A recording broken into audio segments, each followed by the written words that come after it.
My sister stood up at my wedding and said, "Before I toast the bride and groom, I just need to confess one thing: I'm in love with the groom."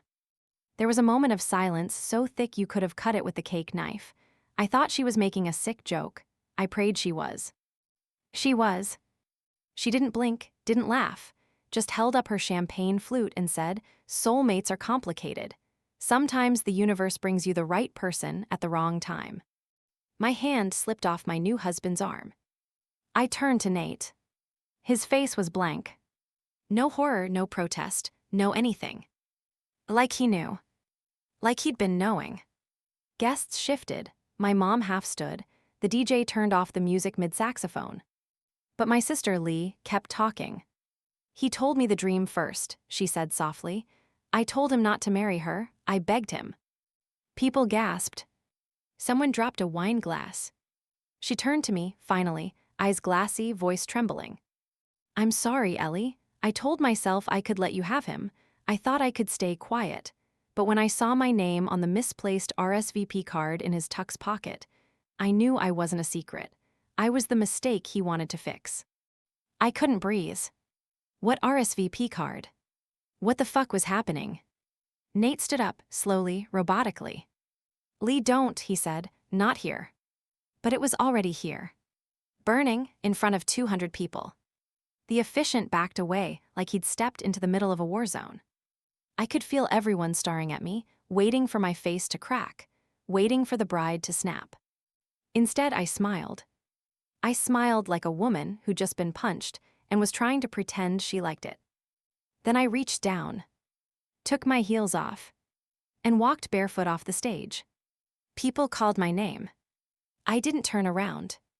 I went straight to the bridal suite, locked the door, and opened my phone. It was already buzzing.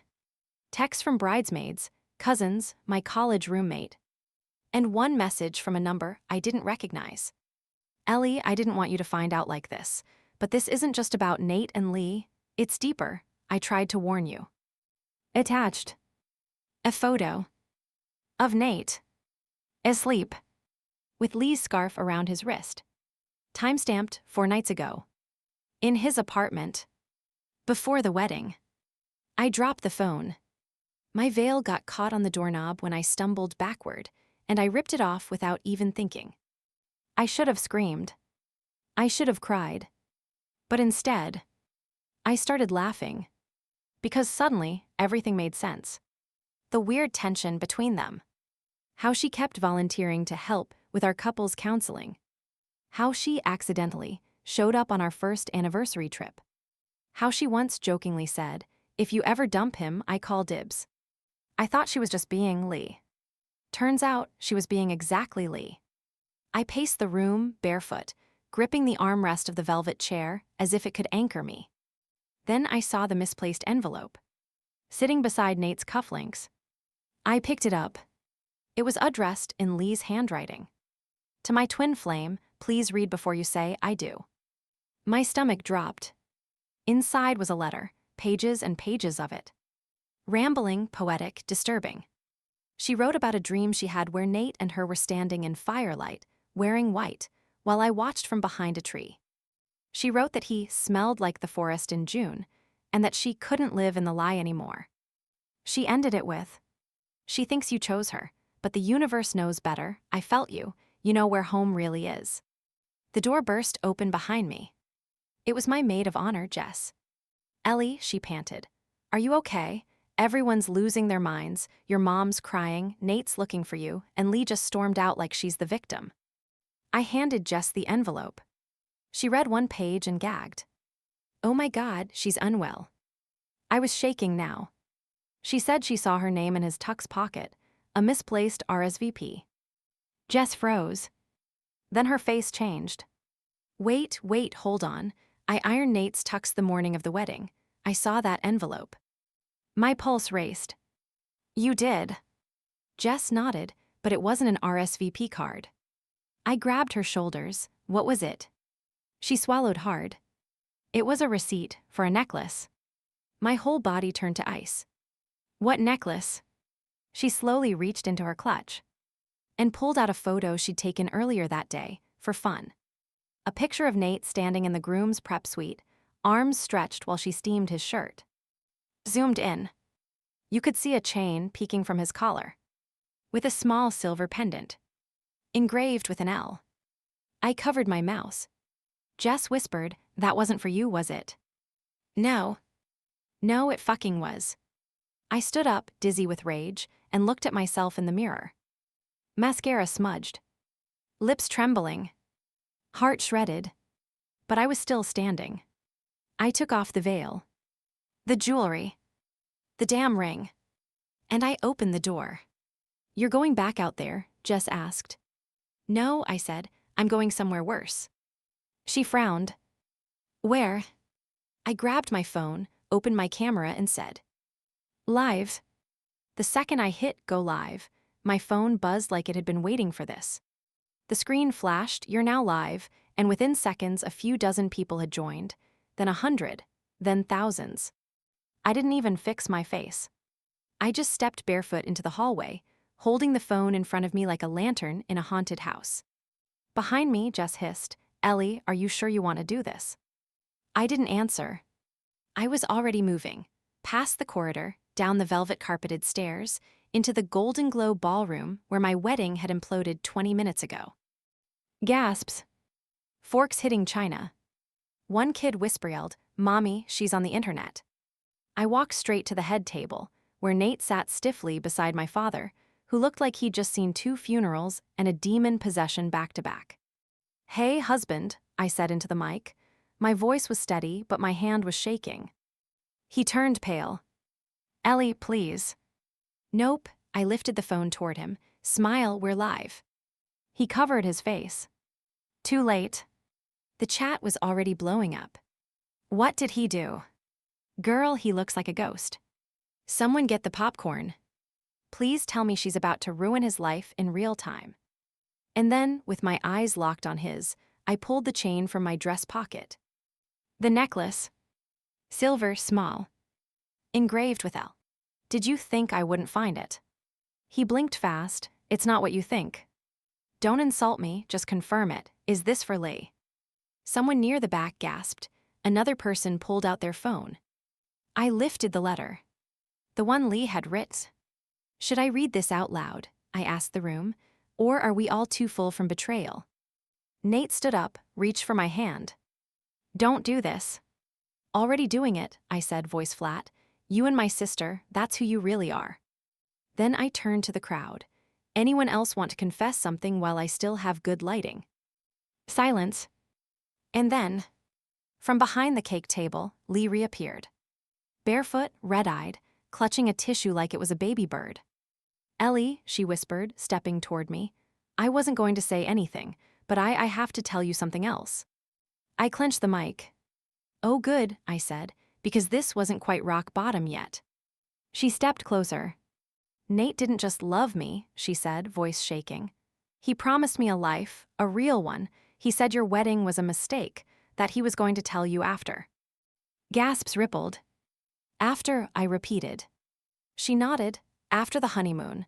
He said he needed time, that he didn't want to hurt you. My jaw dropped. You mean, he wanted to keep both of us through the wedding? Lee didn't answer. That was enough.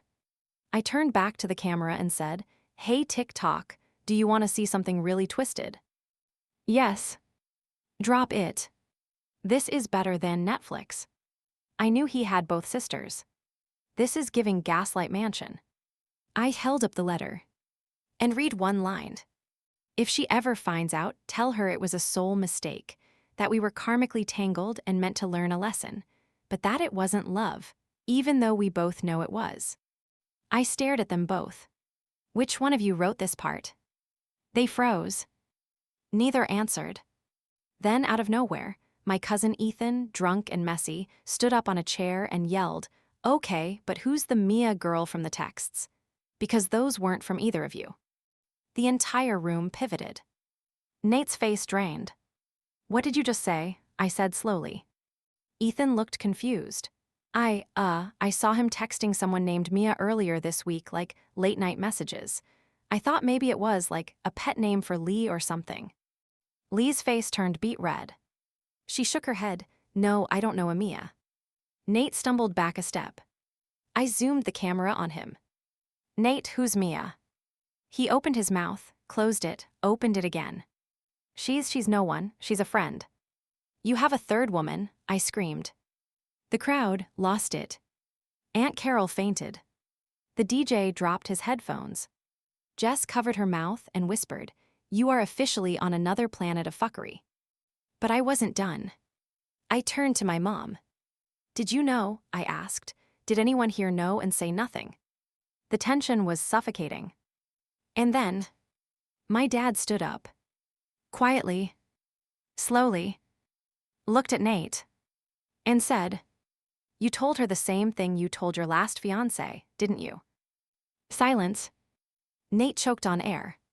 I turned to my dad, last fiancé. He nodded, before any of this. He was engaged, broke it off after she found out about Lay. I felt my knees buckle. You knew this. He nodded again. I wanted to tell you, but your mother said. My mom cut in. We didn't think he'd do it again, we thought he'd changed. I stared at them all. My husband. My sister. My parents. And I realized something. I wasn't just betrayed. I was raised for betrayal. And it was about to get worse. Because the letter had more pages. And the final one ended with a chilling line.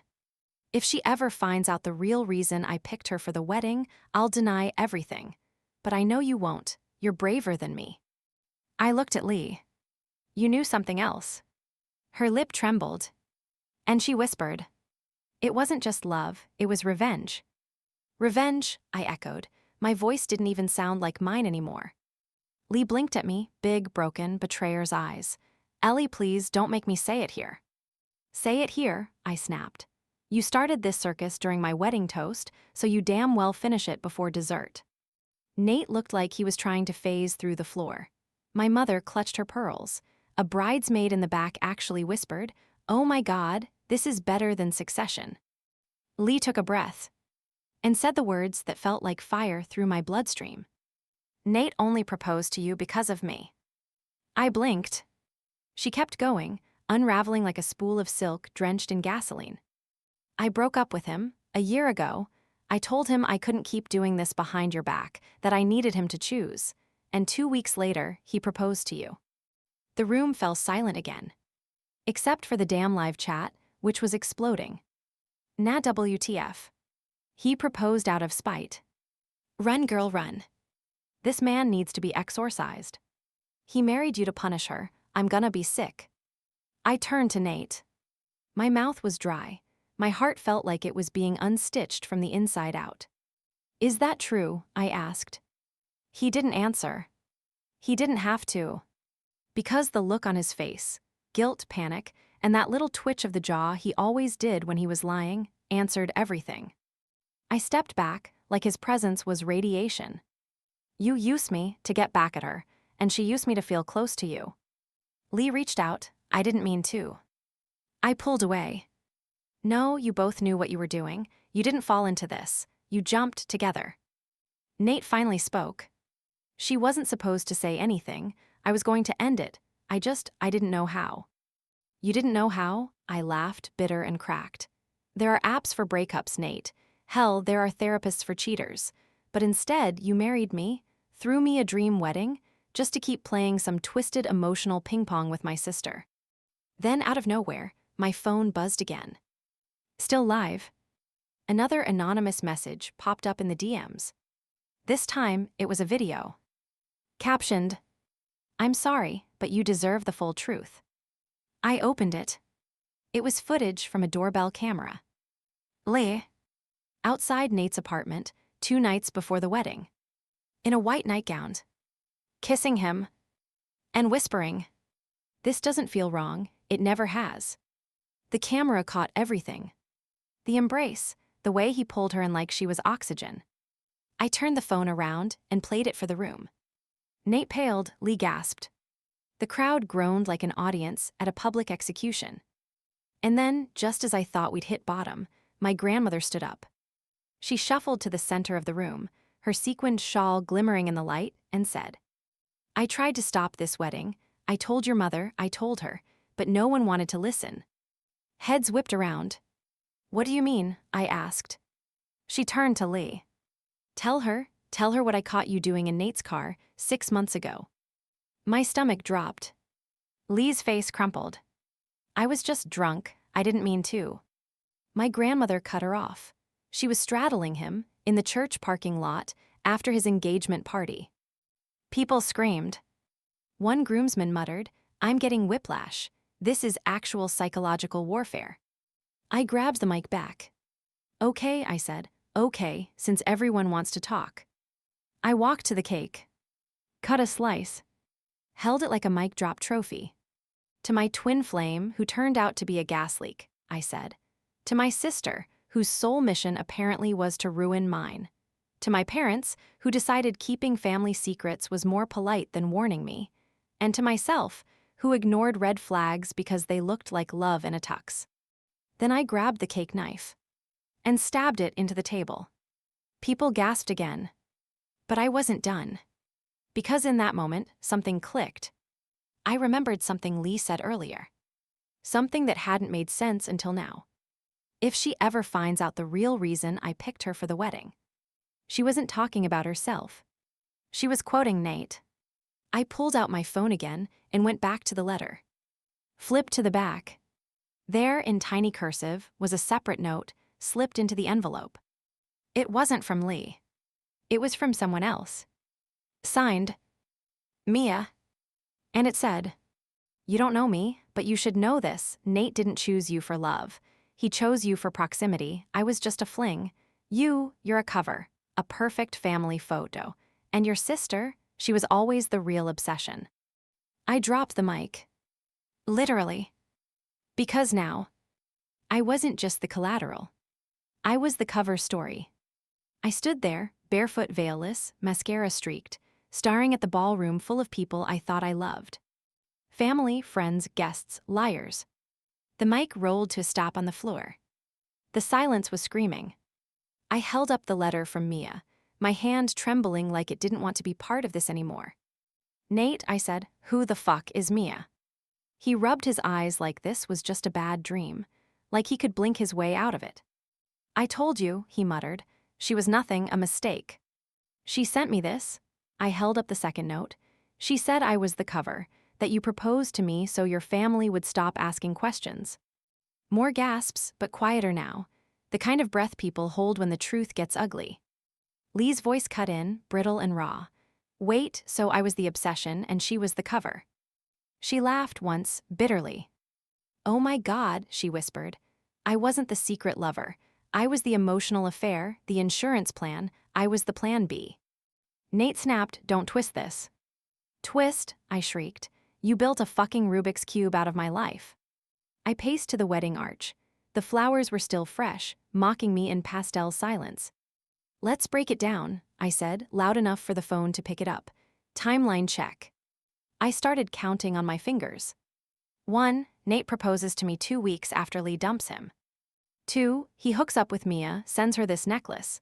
I yanked the silver chain from my pocket, engraved with L, which apparently stands for lying sack of shit. 3. Lee writes him letters about twin flames and firelight, and he keeps them, in his wedding tux. 4. My own parents admit they knew he had a shady past, and said nothing. My dad tried to interrupt. We didn't know the extent. I held up a hand. I'm not done. And now, I said, turning full circle. Now I find out he used me to whitewash his reputation while breadcrumbing my sister and banging Mia on the side. The live chat had exploded past 50,000 viewers. Girl, get out. This is Shakespeare if it was filmed by TikTok. Cover, obsession, fling. This man's collecting trauma like Pokémon cards. Twisted, absolutely twisted. Her parents better Venmo her for therapy. I took a deep breath, then asked Nate the one question that had been simmering under my skin since the moment Lee opened her mouth. Did you ever love me, at all? He didn't answer. He just looked at me. And it was that look, the blank, pitiful, calculating one, that told me everything. I stepped back. And then I smiled. Because I remembered something. Something perfect. Nate, I said sweetly, do you remember your old iPad, the one you used to write your wedding vows? He blinked. Yeah, what about it? You left it unlocked in my car, 2 nights before the wedding. I didn't even mean to snoop, but it opened straight to your notes app. His eyes widened. Lee leaned in, confused. Why does that matter? She asked. I turned the phone toward her. It matters because he didn't just write vows to me. I tapped the screen, and a voice recording began to play. Nate's voice. Lee, if I could marry you in secret, I would, but we both know she's the safer choice. You're the fire, she's the shield. I need them both. People screamed. Some stood up. Others turned away. Lee covered her mouth. My mom sat down slowly, like her legs had given out. And Nate lunged toward me to grab the phone. But I was ready. I stepped back, right into Jess, who caught me like a bodyguard in 6-inch heels. Don't even touch her, she snapped. We're live, go ahead, try it, be the abusive cherry on top. He froze. And then something even wilder happened. The DJ turned his mic back on and hit play. A track boomed from the speakers. It was our first dance song. A dreamy indie acoustic track Nate picked himself. Only now. It sounded like a joke. The crowd stared as it played. You're the only one I want to be real with. I couldn't help it. I started laughing, borderline hysterically. This song, I said into the mic, he told me it reminded him of our first date. Then I turned to Lee. He also told you it reminded him of the first time he kissed you in the lake house, right? Her eyes widened. How do you? I pulled out his Spotify account. On screen. 3 identical playlists. Titled, Ellie Red Heart, Lee Fire, Mia Crescent Moon. Each one had the same song list. Same order. Same description, for my soul twin. The audience lost their minds. Even the cake topper fell over. I looked Nate dead in the eye. Your love life is a group project, and everyone failed. Then my grandmother, queen that she is, walked to the mic, clinked her champagne glass, and said, I think the bride deserves a new toast. The crowd cheered. She raised her glass to me. To Ellie, she said, the only one here who told the truth, took the hits, and still stood taller than all of them combined. Everyone stood. Everyone except Nate. Because Nate was on his knees. Not to propose, but because he knew. It was all about to go public. Nate stayed on the floor, head in his hands like the world was ending, because, in a way, it was. His world. His lies. His 3-woman soap opera. I stepped around him like he was a spilled drink. My grandmother clinked her glass again. To hell with the cake cutting, we're cutting cords. The crowd roared. Jess whispered behind me, this is the most satisfying wedding I've ever been to. I raised my glass, apple juice, ironic now, and toasted back, to endings disguised as beginnings. Then I turned back to Nate. By the way, I said loud enough for the entire ballroom and TikTok to hear, your LinkedIn, still open on your iPad. He looked up panicked, what are you talking about? I smiled. Let me read it out loud, since you clearly wanted it public. I pulled out my phone and opened the page. Engaged to the love of my life, I read, pausing dramatically, building a future with my twin flame. The crowd murmured. Lee tilted her head, confused. Wait, you said he wrote that about me. No, I replied, that's the twist. I turned the screen toward her. On the profile, a photo of Nate and Mia, on a mountain, holding hands. Captioned, she said yes, can't wait to spend forever with you, M. Lee screamed. Like full-blown, wounded animal scream. She lunged at him, slapped him across the face with a sound that echoed through the chandeliers. You told me it was me, she shrieked. You said I was your other half. The room erupted. People stood, phones up. One guest shouted, he's engaged to 3 women. Another added, is this a wedding or a Netflix docuseries? Even my mother, who had been suspiciously quiet, stood up and shouted, this is a disgrace. You humiliated our family. I held up a hand. Correction, I said. You humiliated our family when you told me to just smile through it. When you let me walk into this marriage blindfolded. My dad stepped forward too, eyes lowered. Sweetheart, we didn't know about Mia, but we did know he was still texting Lee. I blinked. You what? We thought it was emotional closure, he said weakly. We didn't want to ruin your day. Too late, someone yelled from the cake table. I turned to Lee. How long? She was crying now, shaking.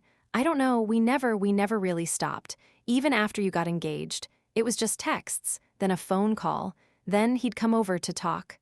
I thought he'd pick me, I didn't know about her. Jess hissed, you are the her. No, I said quietly, I'm the placeholder. And I was done. I reached for the mic. One last thing, I said, because some of you still think this is just drama. I tapped the phone again.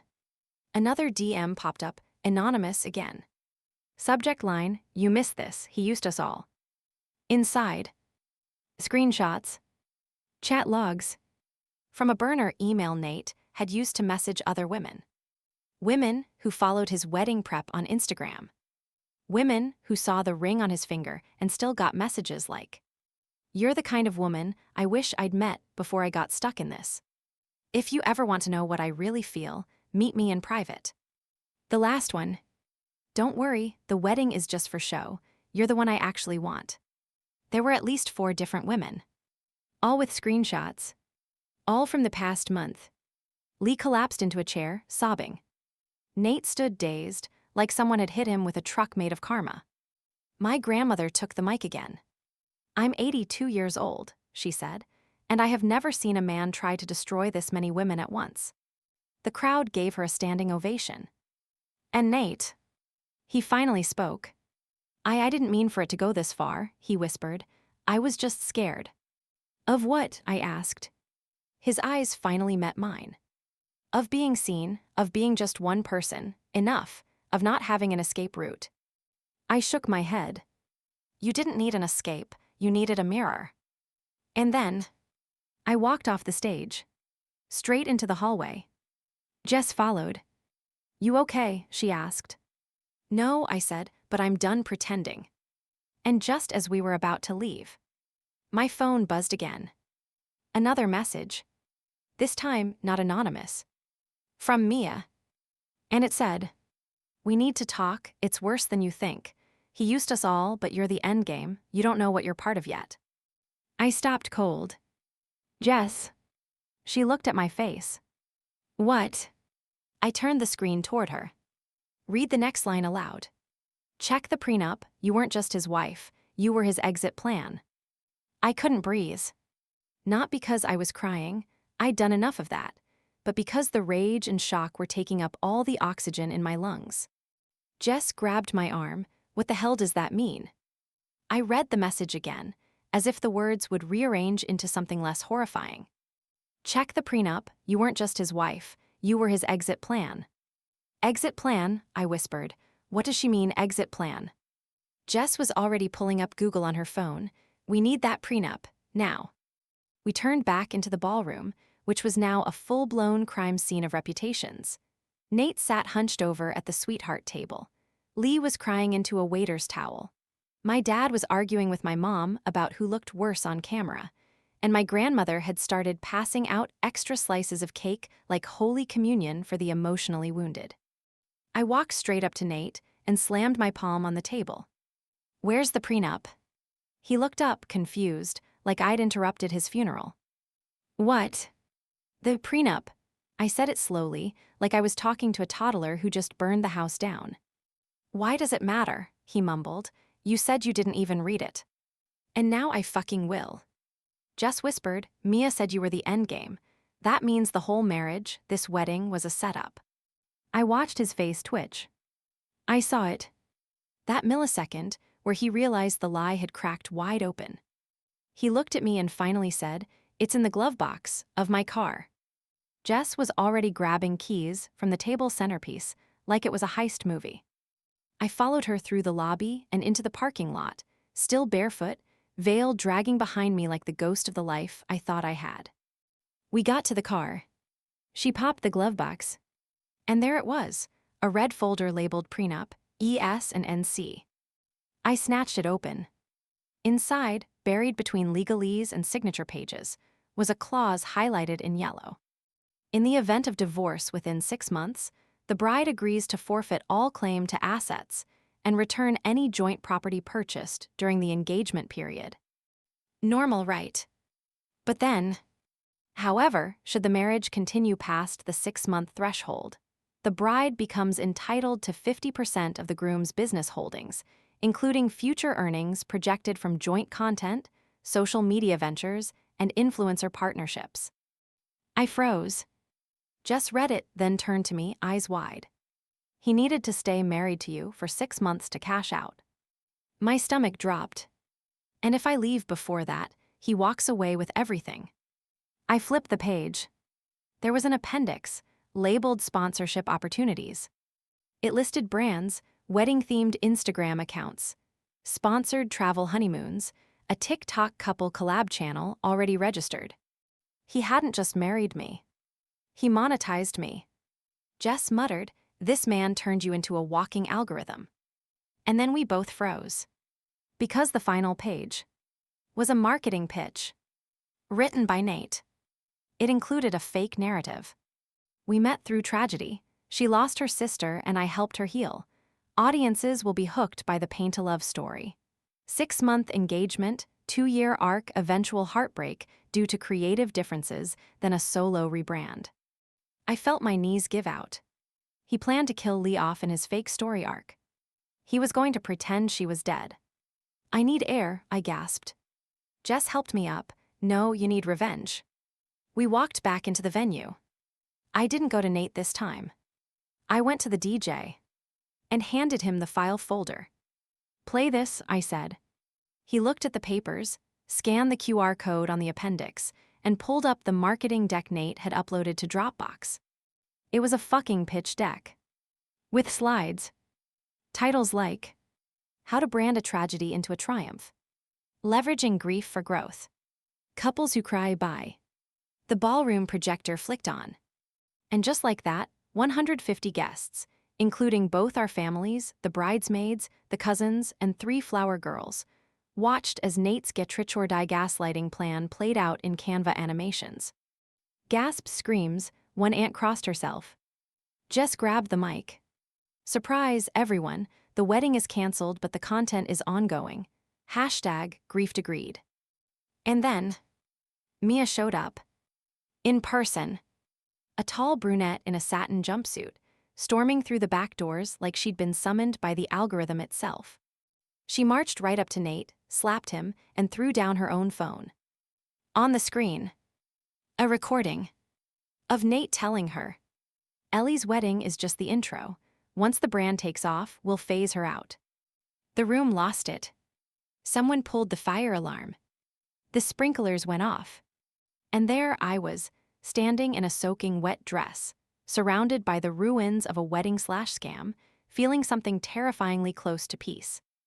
Nate tried to run, but he slipped on the wet floor and landed right next to the cake knife I'd stabbed into the table earlier. It skidded across the tiles, toward him like poetic justice on wheels.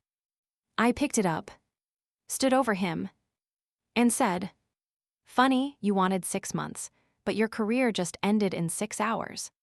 The ballroom emptied out like a war zone. People tiptoed through puddles of cake and justice, their heels echoing like closing credits. The fire alarm finally stopped. Someone in the back muttered, 10 out of 10, would RSVP again. Nate was taken out by security, soaked, stunned, and speechless. Not because anyone pressed charges, but because everyone knew. And when everyone knows, your silence is a sentence in itself. Lee left without speaking to me. Just a quiet, bloodless glance from across the room before slipping out the side exit like a ghost who realized her haunting failed. I didn't run after her. For once in my life, I didn't chase the broken thing, hoping it would become whole again if I just loved it hard enough. I sat down.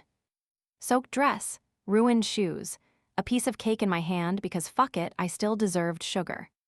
Jess plopped beside me, mascara running like war paint. "You know," she said, "I thought you were gonna lose it."